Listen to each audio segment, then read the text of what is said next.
Assalamualaikum warahmatullahi wabarakatuh. Perkenalkan, nama saya Risma Cindy Mayori. Saya mahasiswa Kebidanan Sarjana Terterapan Universitas Aisyah Yogyakarta. Hari ini saya akan membahas soal fikih tentang asuhan kebidanan pada bayi segera setelah lahir sampai 2 jam pertama. Di sini saya dibimbing oleh dosen saya yang bernama Fitria Sisi Utami, MNS. Langsung saja kita ke soal pembahasan pertama. Soal pertama, seorang bidan menolong persalinan secara spontan di puskesmas. Bayi menangis kuat, kulit kemerahan, pergerakan aktif.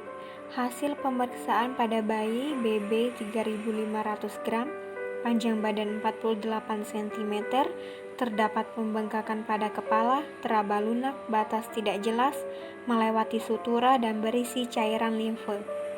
Pertanyaannya yaitu, apakah diagnosis yang paling tepat pada kasus tersebut? A. Sepal hematoma, B. Caput succedaneum, C. Perdarahan intrakranial, D. Perdarahan subaponeurotik, E. Penumpukan cairan cerebrospinal. Pembahasan soal pertama. Di sini diketahui dengan kata kunci hasil pemeriksaan terdapat pembengkakan pada kepala, teraba lunak, batas tidak jelas, melewati sutura, dan berisi cairan limfe. Apakah diagnosis yang paling tepat pada kasus tersebut? Jawabannya yaitu B.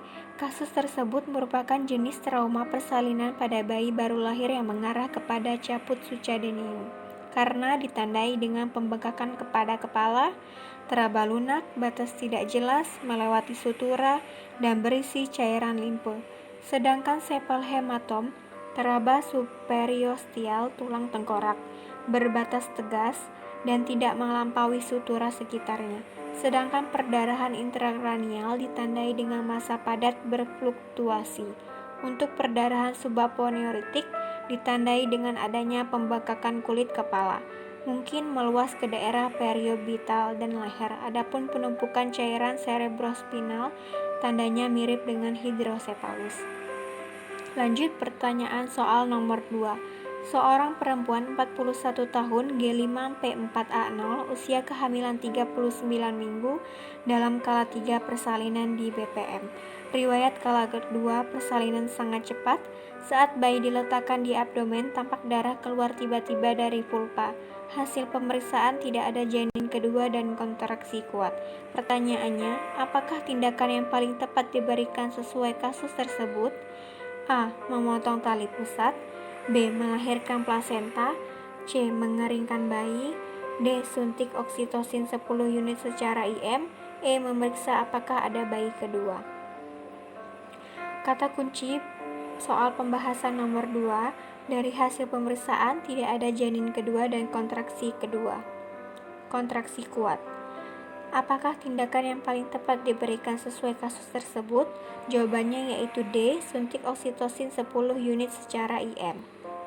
Syarat penyuntikan oksitosin pada manajemen aktif kala 3 adalah setelah janin dilahirkan dan dipastikan tidak ada janin kedua. Lanjut soal nomor 3. Seorang bayi laki-laki baru saja dilahirkan spontan dengan riwayat gestasi 40 minggu di RB.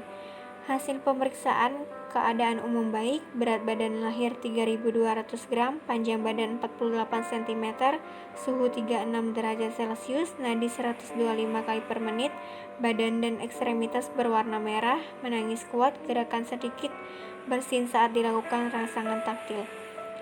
Pertanyaannya, berapakah nilai Apgar skor bayi sesuai kasus tersebut? A. 6, B. 7, C. 8, D. 9, E. 10. Pembahasan soal nomor 3, diketahuinya dengan kata kunci di sini untuk keadaan umum hasil pemeriksaan dalam batas normal. Dan hasil pemeriksaan fisik, badan dan ekstremitas berwarna merah, menangis kuat, gerakan sedikit, bersin saat dilakukan rangsangan taktil. Berapakah nilai Apgar skor baik sesuai kasus tersebut? Jawabannya yaitu D. 9. Untuk pertanyaan tersebut dengan jumlah 9 dengan rincian hitungan sebagai berikut. Badan dan ekstremitas bawah berwarna merah dengan poin 2, menangis kuat dengan poin 2, nadi 125 kali per menit sama dengan poin 2, gerakan sedikit poin 1, bersin saat dilakukan rangsangan taktil 2. Jadi jumlahnya yaitu 9.